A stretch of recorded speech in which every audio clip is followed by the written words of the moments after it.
இங்கே கமலின்ற ஒரு பொண்ணு வந்து அவங்க அம்மா கூட இட்லி கடை வச்சு நடத்திட்டு இருந்திருப்பாங்க. இங்கே வெங்கடேஷ் அப்படிங்கிற ஒரு பையன் வருவான். அப்படி ஒரு நாள் சாப்பிடலான்னு வந்தப்ப அங்கே இருக்க எம்எல்ஏ அந்த பொண்ணை தப்பாக பார்த்ததை வெங்கடேஷ் பார்த்துட்டு அவனே எல்லாத்தையும் கொண்டு போய் கொடுத்துட்டு அவங்க அம்மா கிட்டேயும் சொல்லிட்டு போவான், அவங்கெல்லாம் பயங்கர மோசமாக இருக்காங்க, நீங்களே கொண்டு போய் கொடுங்க அப்படின்னு சொல்லிட்டு. இப்படி தான் வெங்கடேஷ் அடிக்கடி அவங்க ஃபேமிலிக்கோ அவங்க அம்மாவுக்கு மாவாட்டி கொடுக்குறது இந்த மாதிரி கொஞ்சம் கொஞ்சம் ஹெல்ப்ஸ் எல்லாம் பண்ணிட்டு இருப்பான்.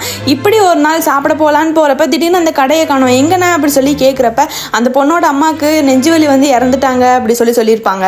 இதை கேட்ட வெங்கடேஷ் பயங்கரமா சாக்காயி கமலியை போய் பார்க்கலான்னு போனா அவங்க அம்மா இல்லாத லைஃப்ல நானும் இருக்க மாட்டேன் அப்படி சொல்லி கமலி தப்பான முடிவு எடுத்துக்கிறா. எப்படியோ ஹாஸ்பிட்டல் கூட்டிட்டு போய் அவளை காப்பாத்தி ஏன் இப்படி பண்ண அப்படி சொல்லி கேட்கிறப்பதான் கமலி வந்து அவளோட சைடு கதையை வந்து சொல்ல ஆரம்பிக்கிறா. எங்க அம்மா இருக்கப்பவே எல்லாரும் என்ன தப்பா பார்த்தாங்க, இப்ப எங்க அம்மாவும் இல்லை, எங்க அம்மா இறந்து கிடக்கிறப்ப கூட அங்க வந்தவனுங்கெல்லாம் என்னை தொட்டு தொட்டு பேசிட்டு இருந்தாங்க, அங்க வந்த எம்எல்ஏ கூட கடைசியில என்ன அப்படிதான் பார்த்திருக்காரு அப்படிலாம் சொல்லி ஹீரோயின் வந்து ஹீரோ கிட்ட ரொம்ப ஃபீல் பண்ணியிருப்பான். இப்போ ஹீரோ நான் ஒரு சோடா கம்பெனி வச்சிருக்கேன், அதுல வந்து நீ வேலைக்கு ஜாயின் பண்ணிக்கோ, நான் உன்னை இவனுங்க மாதிரி எந்த தொல்லையும் பண்ண மாட்டேன், எங்க அம்மா மாதிரி பாத்துக்கிறேன், எங்க அம்மா என்ன சின்ன வயசுலயே விட்டுட்டு போயிட்டாங்க அப்படிலாம் சொன்னதுனால கமலியும் ஒத்துக்கிறா.